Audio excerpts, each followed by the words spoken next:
Hey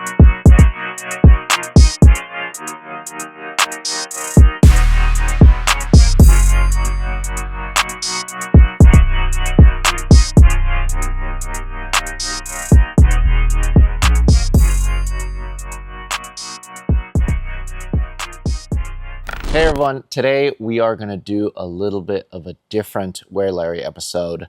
We're going to feature my own car. It's a 1984 BMW Spec E30. It is my race car. I'll use this opportunity as a little bit of a recap on how we got to this point. I just got back from an incredible race weekend where I earned my first ever podium with this car.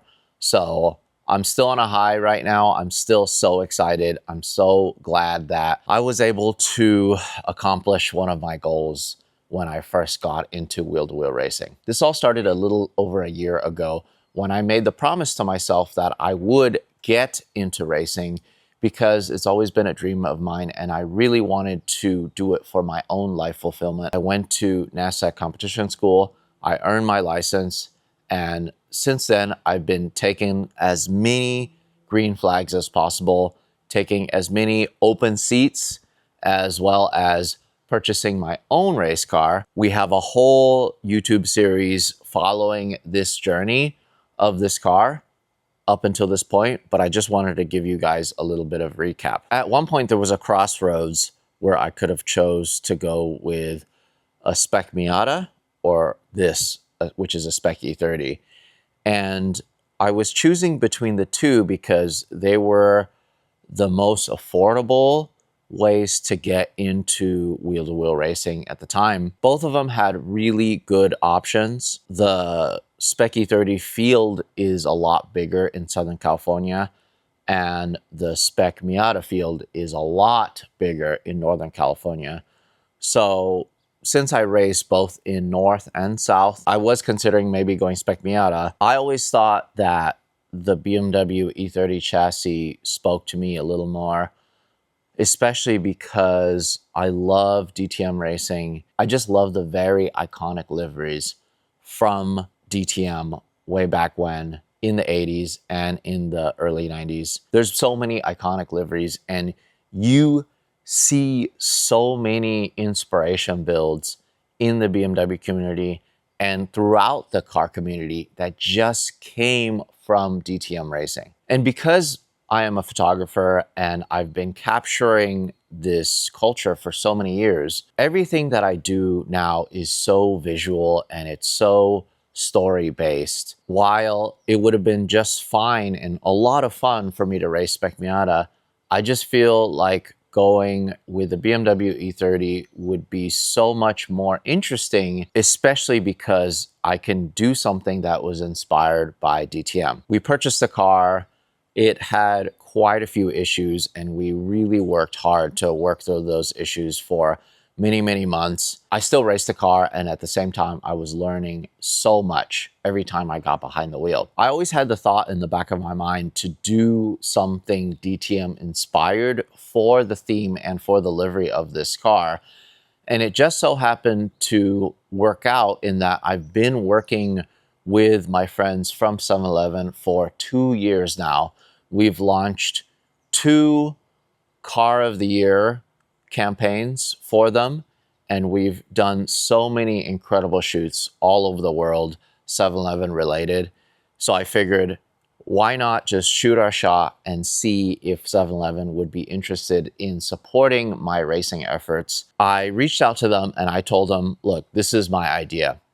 I want to create a livery, create a design, and build a E30 as if 7-Eleven raced back in the 80s and 90s in DTM. What would it look like and what would the design be? Surprisingly, 7-Eleven approved it and they were super stoked on supporting this effort. They did ask me to ask for BMW's permission, and I reached out to a couple friends that I have at BMW in the US, and they gave me the thumbs up right away to build this car. I then reached out to Livery Magic on Instagram, and I asked him if I could hire him to design a livery, and I gave him that exact brief. If 7-Eleven sponsored E30 in DTM, what would it look like? He came up with this exact design. The reason why I reached out to Livery Magic is because I noticed that he designed so many incredible liveries based off of brands, especially in Southeast Asia. One of my favorites is this PlayStation 1 based Honda Civic, as well as the Lego Honda Civic. There's so many designs that he's made over the years that have become real cars, and they always just have that special look and feel. So when he came back with the first draft, it was very, very, very close to this. There was just a couple tweaks that I needed to modify, including logo placement, the red mirrors, just a couple little things, but the initial design was mostly what he sent first. Because the chassis was very beat up and we had quite a few racing incidents up until this point, I took the chassis and brought it to my friends at LTMW. They build a lot of SEMA cars, so they were able to fix a lot of the damage. I'll show you folks exactly where they fixed the damage. So last year I got hit really, really bad right here in this door area and also in this rocker area. Basically, this entire panel needed to get replaced. So I told the folks at LTMW that I did not want them to use any Bondo, or at least as little Bondo as possible. I wanted them to cut the metal out and replace it with new metal. The other challenge for the folks at LTMW was to fit this MTech 2 kit, which was originally meant for late model cars. Now, this is the earliest model car. In fact, this is probably one of the earliest E30s in existence. It's in the 400 range, I think, ever made. So it is the early body, which means it has the smaller taillights. The rear fender is a little higher. There's a couple things that's different, which means, generally speaking, the MTech 2 kit from Garagistic does not fit this. But when we took the bumpers and when we took the kit and this side skirt to LTMW, he was able to massage it, cut it, and form it and fit it to this body, which I'm so excited about. I think it looks incredible. For example, this piece is too long for this body, so they just had to cut it and then form it so it fits the body right here. There's a couple little things that doesn't fit perfect, but what we did was we painted the inside here black so it doesn't really show up too much, but I still think from the outside it looks incredible, especially with the wing. So we have two different trunk lids, and the reason why is because it's actually illegal to run the trunk lid that we use to launch the livery. This is also from Garagistic. They make such an incredible piece that you can just bolt on to your stock trunk here. So we have a show lid when we take the car to shows or when we need to do photo shoots, or if I'm driving it on the street for some photo shoots. I'll use this wing so it looks cool, but when we're racing, we'll use the stock one with the really tiny wing. We also have a set of show wheels. These are rotiforms. They are the LHR 2-piece. They're 15x8 and they are 28 offset. It's a gold center with a brush barrel. And we also have show tires. We're running two 25/50/15 AO52 Yokohama Advan tires. We choose to run Yokohama tires on all of our vehicles, but when we're racing, we have to use the Spec tire. And the Spec tire are the Maxxis Victra RC1s. They are full on slick, tires, not meant for street use. So when I do drive this on the street, because this is a street registered vehicle, we'll use the Yokohamas. Anytime I hit the track, I'm running on these Maxxis tires. After about a week at the body shop with LTMW, it came back completely bare, completely smooth, and we dropped it off with my good friend Gino at VaderWorks. He's wrapped all of my other cars, and I knew that he would be able to execute this exactly how we needed. And after a couple days, this came back to the shop, and I just came back from overseas, and I was just so stoked on how it came out. I cannot believe how accurate the colors are, how the lines, everything works so perfectly, and it looks exactly like the render. We were able to add a couple fun little touches. I made a little Big Gulp cup out of just like a antenna topper. I just printed this stuff out on my Canon printer, and I cut it out and I taped over it. It's seen some wear, especially under race conditions. It just gets pelted a lot with debris as well as tire marbles. So maybe I'll have to redo that eventually. In terms of the livery and the design, what I realized about DTM is that so much of the livery is based off of the logos and the companies that supported the racing effort. And what's interesting to me is they actually a lot of times use the colored logos versus just like one solid color for every single, including like the roll call on the bottom of the side skirt. It's just something that was unique to racing at the time, I guess. So then that's what I try to do with every single one of our partners, all the people that help us to get to this point. I tried my best to make the placement as pleasant as possible and as aesthetically pleasing as possible. That way, things just didn't look out of place and everybody had their space. One of the things that I really liked that the Livery Magic folks figured out is to recreate this area. A lot of the DTM cars had this hit as just an extra way to call out their sponsors. I thought it was a very interesting design element, how it pretty much just continues the rear window banner all the way up to here. I do love the fact that we have Yokohama on the livery, because many of the iconic cars that I saw from the era were running Yokohama tires, including one that we had a chance to check out at Amelia Island. At the time, we were just figuring out this livery and figuring out the final touches and where things need to be placed.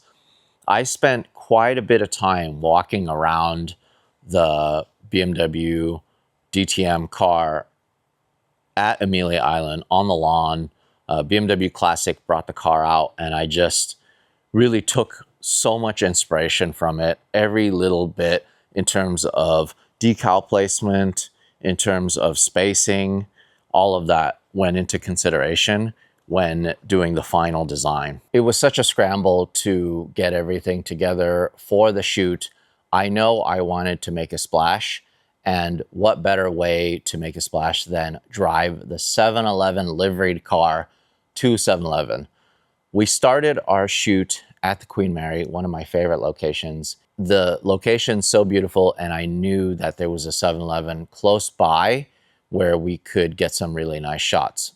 We shot the car for a couple hours during sunset. I just wanted to try to get as many details as possible of the vehicle, especially because it is a wheel-to-wheel race car. So I'm going to be bumping, I'm going to get hit, it's going to get marks. It may never look this good ever again. So I figured, you know what, I'm going to spend my time to get some really nice shots of it and capture it in this moment, because it's pretty much going to go downhill from here on out, especially because I want to drive it hard. After the shoot, we rolled out over the Vincent Thomas Bridge over to the San Pedro side. We got a bunch of nice rolling shots while we were on our way. We got to the 7-Eleven, we parked it up, started shooting. It was such a surreal moment for me. It was just so cool.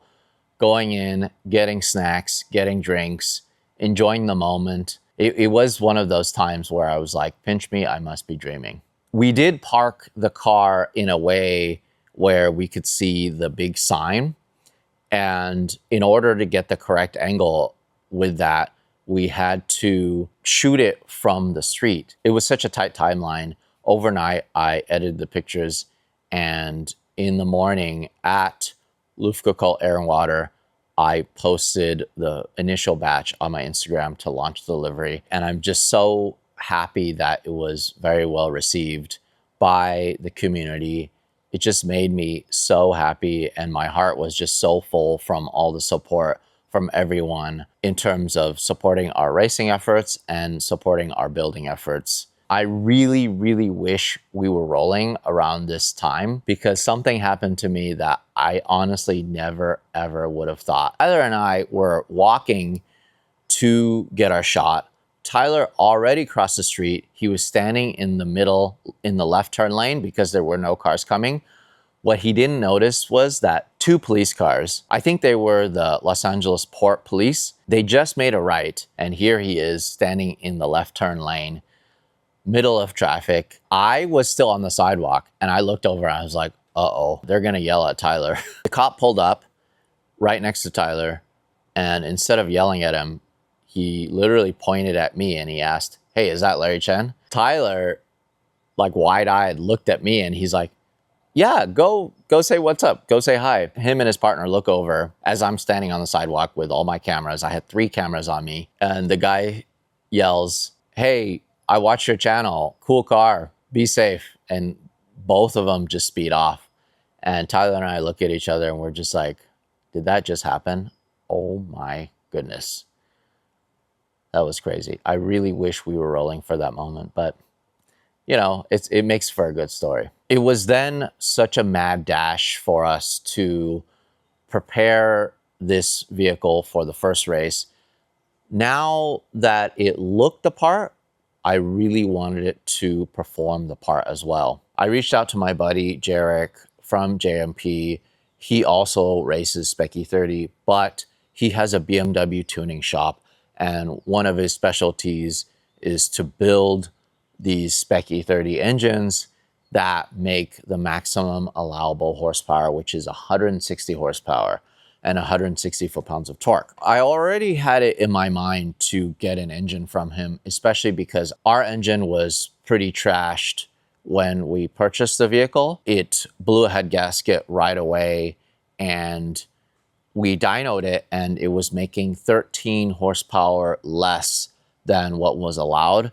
So if you can imagine, with a car that only has 160 horsepower, if you're down 13 horsepower, the rest of the field just walks away from you. There's nothing you can do about it. It doesn't matter if you're in the draft. It doesn't matter if you're a better driver or if you have better tires and more traction or whatever. 13 horsepower is insane. It's such a huge percentage of power. It's almost 10% of the power that you need to keep up. I reached out to Jarek and I asked him if I could purchase a new engine from him.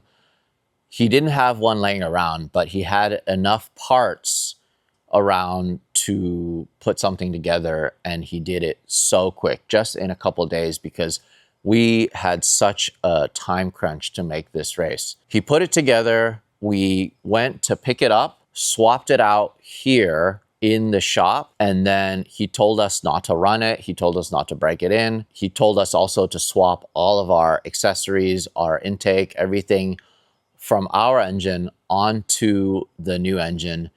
And he told us just to start it, make sure it runs, there's no leaks, and then just shut it off right away, because he wanted to personally break it in. He wanted to dyno it and verify that it makes the 160 horsepower that we need to become competitive.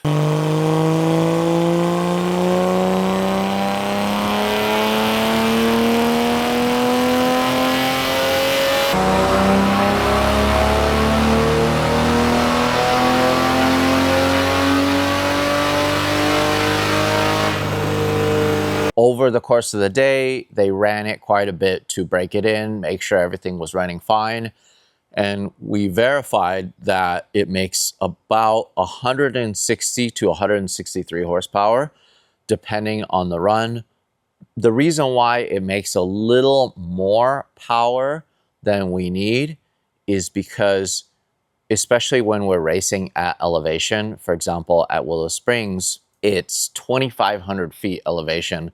So it brings it back down to 159, just under 160 horsepower, right on the dot. At sea level, maybe it makes 1 or 2 horsepower more, which is fine.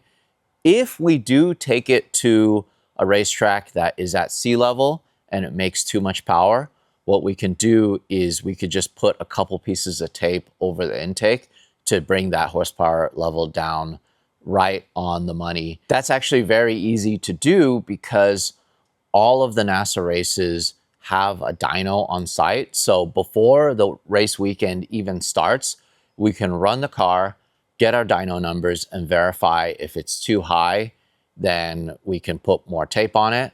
Or if we're right on the money, we just leave it alone and then go racing. Once we got the new motor in it, Kegel and Dan did so many little things to update it even more, including painting pretty much the entirety of the inside of the vehicle with Steel It White, which makes it so much cleaner. Kegel designed this cool little heel plate as well as dead pedal.